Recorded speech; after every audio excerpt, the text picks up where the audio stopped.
갑자기 숨이 막히고 심장이 터질 것 같은 공포감, 공황장애를 겪는 분들이라면 누구나 이 고통을 잘 아실 겁니다. 하지만 분명히 말씀드릴 수 있습니다. 공황장애는 반드시 극복할 수 있습니다. 오늘 그 실제 이야기를 들려드리겠습니다. 안녕하세요. 30년차 정신건강의학과 전문의 유상우입니다. 제가 오랜 기간 동안 공황장애를 치료하다 보니 주변으로부터 자주 받는 질문이 있습니다. 아는 사람이 공황장애인 것 같은데 제대로 치료가 되는 병인지 물어보시는데요. 이 질문에 대한 제 답변은 항상 똑같습니다. 제대로 치료를 받는다면 공황장애는 충분히 이겨내고 극복할 수가 있는 병입니다. 이번 영상에서는 제가 치료한 수많은 공황장애 환자분들을 가운데서 특별히 기억에 남는 두 분의 사례를 소개를 시켜드리려고 합니다. 공황장애이신 분들은 나도 저렇게 치료받으면 나을 수 있겠구나 하는 희망을 얻으실 수 있을 겁니다. 56세 김용수 씨의 공황장애 극복담을 들려드리겠습니다. 어느 날 친한 친구가 갑자기 세상을 떠났다고 합니다. 큰 충격과 슬픔 속에 다른 친구들과 장례식장에서 밤을 새우고 아침에 출근을 하려고 택시를 탔는데 갑자기 택시 안에서 멀미 같은 증상이 나타나더니 뒷목으로 열이 올라오고 손발이 차가워지고 당장 죽을 것 같은 공포감을 경험했다고 합니다. 이후 이런 증상이 반복되면서 혼자 회사를 출근할 수 없어서 매일 아내를 동행시켰다고 합니다. 혼자 있는 게 두려워서 자신의 사무실에도 아내 책상을 따로 만들어서 늘 24시간 옆에 있게 있다고 합니다. 한강다리만 보면 다리가 무너지면 어쩌지 하는 생각에 건널 수가 없었고 비행기는 아예 탈 생각조차 못했다고 합니다. 그렇게 오랜 기간 동안 고통을 받던 끝에 김영수 씨는 저를 찾아왔습니다. 처음에는 인지행동 치료 효과에 대해서 반신반의했지만 치료에 참여하면서 놀라운 변화를 경험했습니다.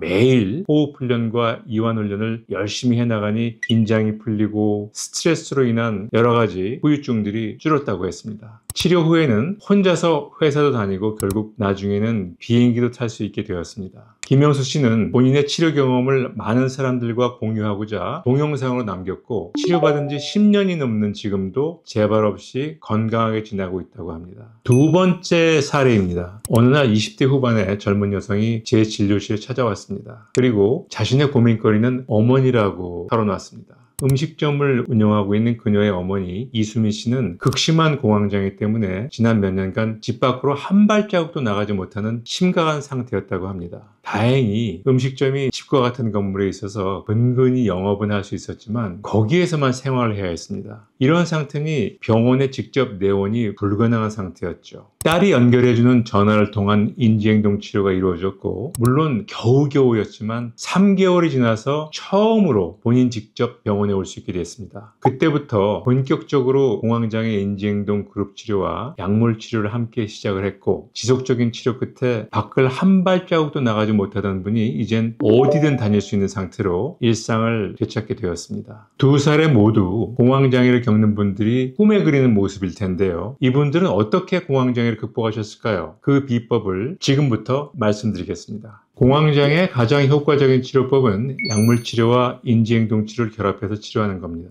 약물치료관에서는 지난 영상에서 간단히 설명드렸기 때문에 영상을 보시면 도움이 될 것 같고요. 오늘은 인지행동치료가 어떻게 이루어지는지 중점적으로 말씀을 드리겠습니다. 인지행동치료는 정신의학 영역에서 상당히 중요한 역할을 하고 있는 치료법인데 인지치료와 행동치료를 결합한 형태의 치료입니다. 그러면 인지치료와 행동치료가 뭔지 이해하면 인지행동치료를 정확하게 이해하실 수 있겠죠. 간략하게 설명드리자면 인지치료는 생각과 감정 중에 생각의 왜곡을 찾아내고 분석해서 교정함으로써 왜곡된 감정, 예를 들자면 과도한 불안이나 공포 같은 감정 반응을 조절해 나가는 치료 과정입니다. 반면에 행동치료는 행동 자체에 초점을 맞춥니다. 행동치료의 기법은 수십 가지 이상이지만 가장 널리 쓰이는 치료법 중 하나인 노출 훈련을 예를 들어 드릴게요. 불안이나 공포에는 회피 행동, 예를 들면 무서운 상황이 두려워서 피하는 행동이 수반되는데 이 두려워하는 상황에 대해서 점진적이고 지속적인 반복 노출을 통해서 서서히 두려움을 줄여나가는 훈련이 노출 훈련입니다. 인지행동 치료가 공황장애의 아주 중요한 치료법임을 이미 여러분은 알고 계십니다. 그렇다면 공황장애 인지행동 치료 과정이 어떻게 진행되는지, 어떻게 진행돼야 가장 효과적인지 설명을 드리겠습니다. 다음 표는 제가 20년 이상 진행해온 공황장애 인지행동 그룹치료 구성 내용입니다. 보시다시피 첫 주에는 공황장애가 어떤 병인지 정확하게 알아보는 겁니다. 꼭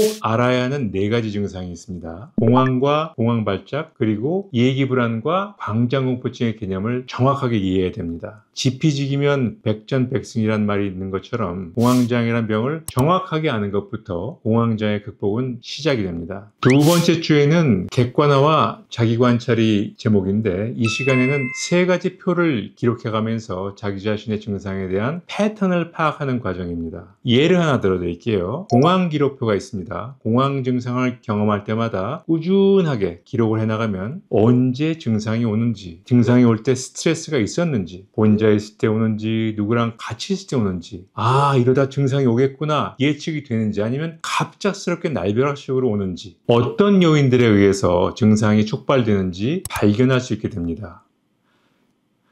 자, 그렇다면 이런 기록을 통해 무엇이 가능할까요? 증상을 예측할 수 있게 되고, 예측이 가능해지면 공황 증상을 예방을 할 수 있게 됩니다. 표를 기록해 나가는 것은 증상을 예측하고 예방할 수 있는 첫 번째 단계라고 할 수 있습니다. 이 시간에는 공황 기록표 이외에 2가지 표가 더 있어요. 기분 기록표, 경과 기록표 같은 기록을 꾸준하게 해나가면서 자기 자신의 공황 장애가 어떤 상태인지, 또 어떻게 예측하고 예방해 나가는지를 배웁니다. 3번째와 4번째 시간에는 신체를 이용해서 감정 상태를 조절하는 훈련들을 배웁니다. 신체 조절법이라고 하는데, 호흡훈련, 이완훈련, 안구훈련 같은 훈련들을 통해서 불안, 공포감 같은 감정을 직접 조절할 수 있게 됩니다. 훈련을 제대로 익히면 증상을 통제할 수 있다는 상당한 자신감을 얻을 수 있습니다. 특히 호흡훈련과 안구훈련은 제가 영상을 따로 만들어 놨으니까 영상을 꼭 보시고 배우시기를 추천드립니다. 5, 6주차에는 인지치료에 해당되는 시간입니다. 공황장애에서 가장 흔하게 동반되는 과대평가나 제항화 사고와 같은 인지 왜곡을 찾아내고 분석 교정하는 과정을 진행하게 됩니다. 예를 하나 들겠습니다. 공황발작 당시에 대다수 공황장애 환자들이 갖는 생각은 이번에 나는 죽고 말 것이다, 완전 죽다 살아났다와 같이 끔찍한 내용입니다. 하지만 공황발작으로 절대로 죽지 않습니다. 제가 보장합니다. 죽을 것 같은 경험을 하는 거죠. 가짜 공포입니다. 확실한 증거가 없음에도 불구하고 왜 자꾸 과대평가를 하게 되는 걸까요? 평상시에도 지나치게 예민한 인지 상태가 위험하지 않은 상황을 위험한 것으로 받아들이기 때문입니다.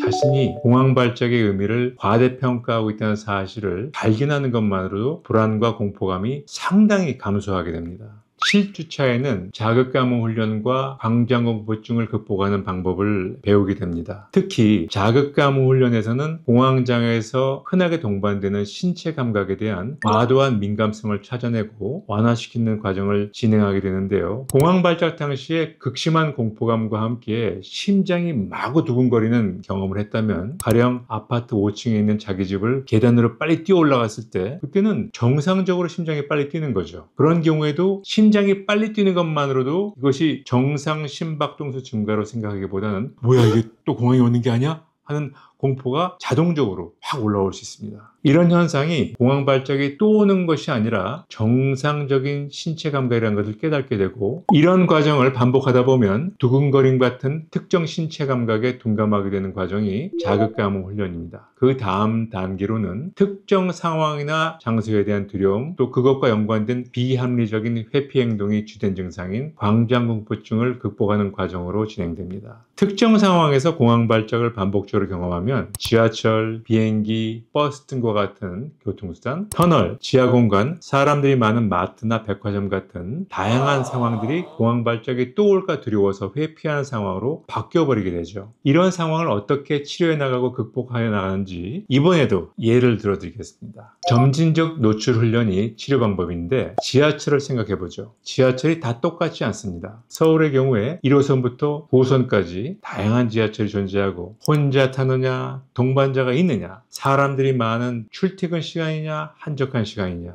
낮에 타느냐, 밤에 타느냐, 똑같은 지하철이 아닙니다. 다 다릅니다. 무서움의 정도가 다르다는 이야기죠. 그렇기 때문에 가장 덜 두렵고 덜 무서운 상황을 조합해서 노출훈련을 조심스럽게 시작하고 점진적으로 서서히 진행하는 과정을 치료자와 함께 진행해야 됩니다. 노출훈련이 성공하는 경험이 반복되었을 때 지하철에 대한 광장공포증은 치유 과정으로 나갈 수가 있습니다. 이러한 과정이야말로 치료자와 환자가 손잡고 함께 가야 되는 그런 과정입니다. 마지막으로는 복용하는 약물 치료에 대해서 설명을 합니다. 어떤 치료약을 왜 복용하고 언제까지 복용하고 어떻게 유지 치료를 하다가 단계별로 감량하는지에 대해서 과정들을 상세하게 설명드립니다. 특히 약에 대해서 과도하게 부정적인 생각을 갖고 있는 분들이 상당히 많습니다. 우리가 복용하고 있는 약물 대부분은 하늘에서 뚝 떨어진 게 아닙니다. 수천 년 이상 인류의 경험과 지혜가 축적된 물질이죠. 지나치게 맹신할 필요도 없지만 약을 두려워할 필요도 없습니다. 전문가와 잘 상의해서 나에게 필요한 약을 잘 선택하고 적절한 용량을 잘 유지해 나가는 것이야말로 아주 중요한 과정인 거죠.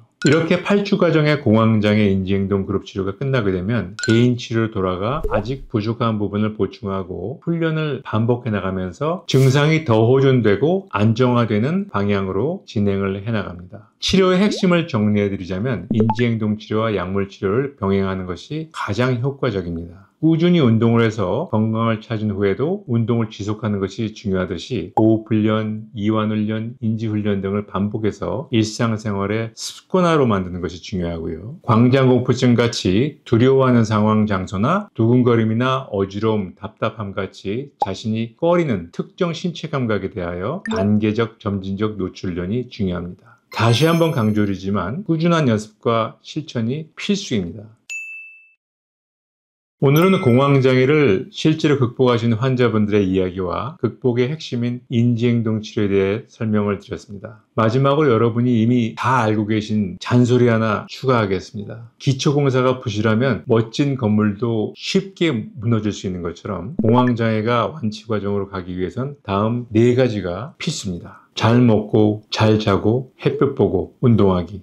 너무 뻔한가요? 비슷한 상황을 겪고 계신 분들이 계시다면 댓글로 경험을 나눠주시기 바랍니다. 영상이 도움이 되셨다면 구독, 좋아요 부탁드리겠고요. 오늘도 여러분의 평안한 하루를 기원합니다. 닥터유의 마음쉼터 유상호 원장이었습니다. 감사합니다.